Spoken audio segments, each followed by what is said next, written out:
अस्सलाम वालेकुम। It's my ninth day in quarantine today. और मैं कुछ एक्सपीरियंस अपना क्वारंटाइन किस तरह से गुजरा और वो मैं शेयर करना चाहूँगा आपसे।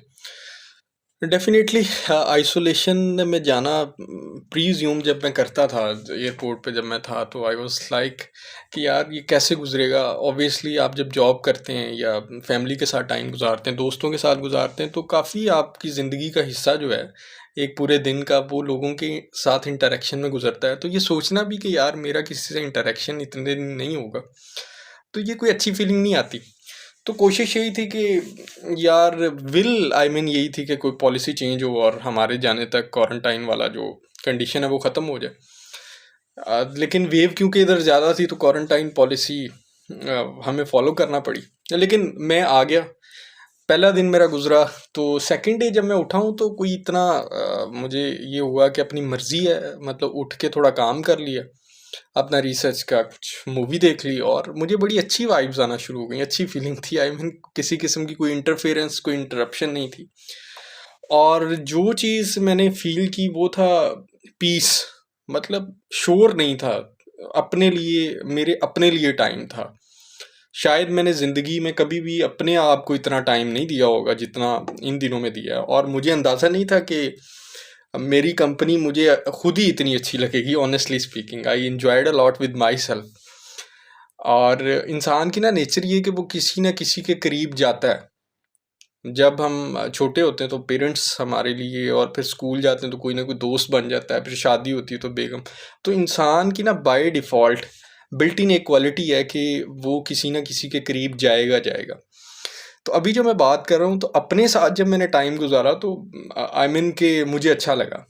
आई लाइक कि मेरी कंपनी भी इतनी बुरी नहीं है, मुझे अपने साथ टाइम गुजार के अच्छा लगा। एंड सेकेंडली, क्योंकि नेचर ये है कि किसी न किसी के करीब जाना है तो सेल्फ एक्चुअलाइजेशन का प्रोसेस स्टार्ट होता है। और मैंने ये फील किया है कि इस दौरान कोई तीसरा या चौथा दिन था तो आई फेल्ट दैट कि यार इस टाइम मेरे करीब कोई नहीं है, कोई इंसान नहीं है। तो उस वक़्त मैं था और मेरा खुदा था। ये फीलिंग थी जो बड़ी मज़ेदार फीलिंग थी। एंड मुझे ये बड़ी खूबसूरत बात लगी कि इस दौरान, इस सारे प्रोसेस के दौरान मेरे और खुदा के अलावा कोई नहीं है। And that was the most beautiful feeling I have ever experienced. और उसके बाद से आई मीन जो भी मैंने काम किया है, जो मैंने अपनी रिसर्च की है या कोई मूवी देखी है या कोई खाया है, पिया है या सोया है, तो मैं हमेशा अगले दिन जब भी उठा हूँ तो मुझे ये हेक्टिक फील नहीं हुआ कि आज फिर क्वारंटाइन का दिन है। यकीन करें, honestly speaking, these are the golden days of my life. कभी मैंने इतनी फरागत, फुर्सत, इसलिए कह रहा हूँ कि आप बाहर नहीं जा सकते, आप अपनी जॉब पे नहीं जा सकते, आप यूनिवर्सिटी नहीं जा सकते, आपने जो भी करना है विद इन द रूम करना है। लेकिन मैं आपको ये बात बता रहा हूँ कि इतना सुकून पहले मैंने फील नहीं किया। ऑब्वियसली आपकी फैमिली, आपके फ्रेंड्स आपके लिए ब्लेसिंग होते हैं, लेकिन उससे भी ज़्यादा खूबसूरत चीज़ जो मैं पहले एक्सप्लेन कर चुका हूँ कि आप हैं और आपके अलावा सिर्फ और सिर्फ आपका खुदा है। That is the most beautiful thing ever that ever happen to me. और अभी भी आई मीन जब मैं किसी से बात करता हूँ अपने दोस्त से, तो वो मुझे इस तरह का रिस्पॉन्ड करता है कि अच्छा 9 दिन हो गए हैं, तो अल्लाह आसानियाँ पैदा करे और आप जल्दी इस मुश्किल से निकलें। मैं एक आपको जस्ट पर्सपेक्टिव बयान कर रहा हूँ कि मेरी विल भी यही थी, मुझे भी मुश्किल लग रहा था, but in actual it's not like that. तो लाइफ के अंदर मुझे ये लगता है कि इसी तरह से ही होता है। एक हमारी अपनी विल होती है, हम चाहते हैं कि इस तरह हैपन हो और इस तरह से ना हो।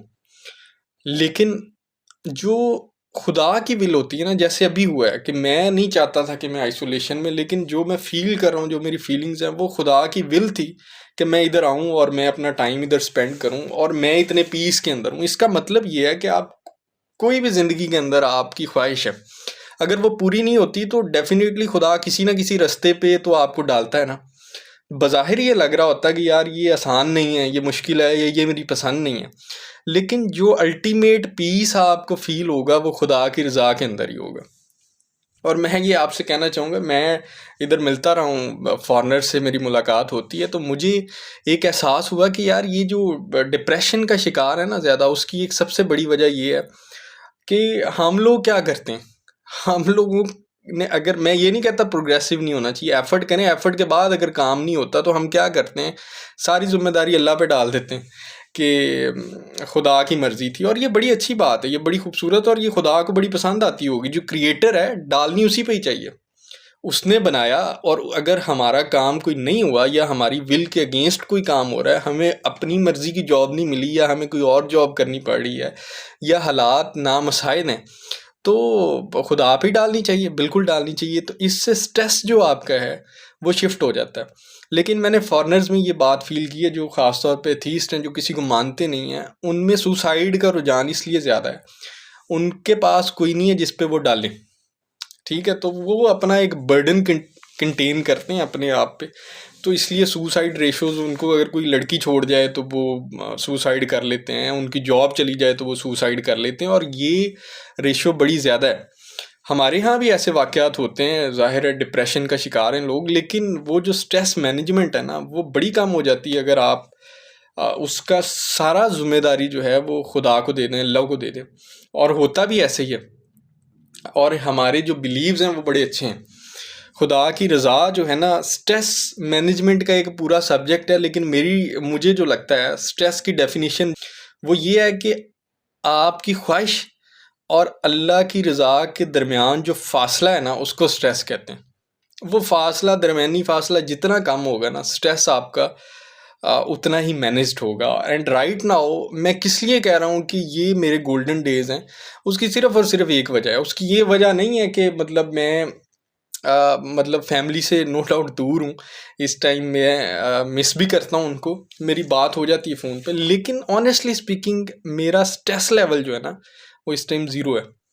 मुझे इस टाइम किसी किस्म की कोई टेंशन नहीं है, और ये सिर्फ़ और सिर्फ़ एक वजह से आ सकती है, वो है सेल्फ एक्चुअलाइजेशन। जब आप अपने आप के साथ टाइम गुजारें, तो आपको रियलाइजेशन होती है। ये 2-3 तरह से ही होता है, या तो अब मुझे एतकाफ़ का मतलब अब समझ आया।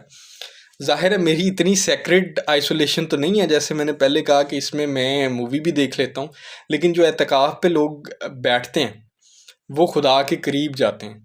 ठीक है, उनको खुदा की कुर्बत नसीब होती है, क्योंकि उस टाइम उनके नज़दीक खुदा के अलावा कोई नहीं होता। और मुझे ये लगता है कि दिल के जो पोर्शंस हैं, उनमें सबका हिस्सा होता है, दोस्तों का हिस्सा होता है, उनकी मोहब्बत होती है, फैमिली की मोहब्बत होती है, माँ बाप की मोहब्बत होती है, ठीक है, आपके बच्चों की, आपकी बीवी की, सबकी होती है।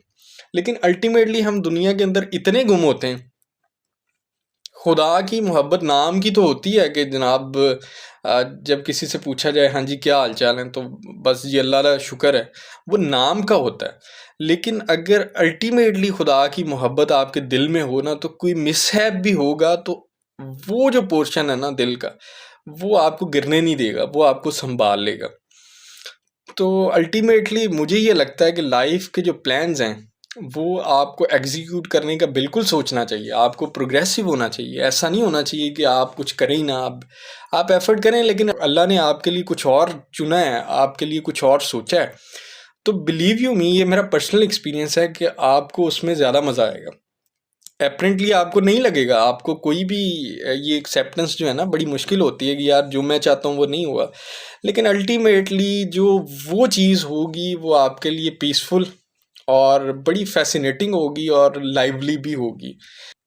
That's it, that was my experience, और until now I am really enjoying, और बड़ा अच्छा टाइम गुजर रहा है। डेफिनेटली यार जो है इट्स क्वाइट रेयर कि इतने अरसे के बाद शायद लाइफ में फ़र्स्ट टाइम हुआ हो कि सिर्फ़ और सिर्फ अपने लिए टाइम, और आप अपनी मर्ज़ी से कुछ भी कर सकते हैं, बाहर नहीं जा सकते but you can do anything. आप खा भी सकते हैं, अपनी मर्ज़ी का ऑर्डर कर सकते हैं, और जितना मर्ज़ी सोएं आप, और काम भी करें साथ साथ। और सबसे जो मज़े की बात वो ये है कि अल्टीमेटली अनप्लैन्ड कुर्बत का नसीब होना, वो एक बड़ी दिलचस्प बात है, वो एक इंटरेस्टिंग चीज़ थी जिसकी वजह से मैंने ये वीडियो बनाई है। तो कोई भी चीज़ अपने पे लेने की ज़रूरत ही नहीं है, मेरा तो मैसेज आपको ये है, और पर्सनल एक्सपीरियंस भी है, अपने पे लें ही ना आप सारी की सारी जिम्मेदारी आप अपने अल्लाह पे डाल दें। ठीक है, कि अगर आप एफर्ट करते हैं, आपने कोई चीज़ सोची है, प्लान की है, और अगर वो नहीं होती सम ऑफ द रीजंस, तो खुद बर्डन लेने की ज़रूरत नहीं है। इट्स अप टू हिम, और उसके प्लान्स जो हैं वो बड़े शानदार होते हैं। ठीक है जी, इसके साथ ही मैं इस वीडियो का इख्तिताम करता हूँ। खुश रहें जी, अल्लाह हाफिज़।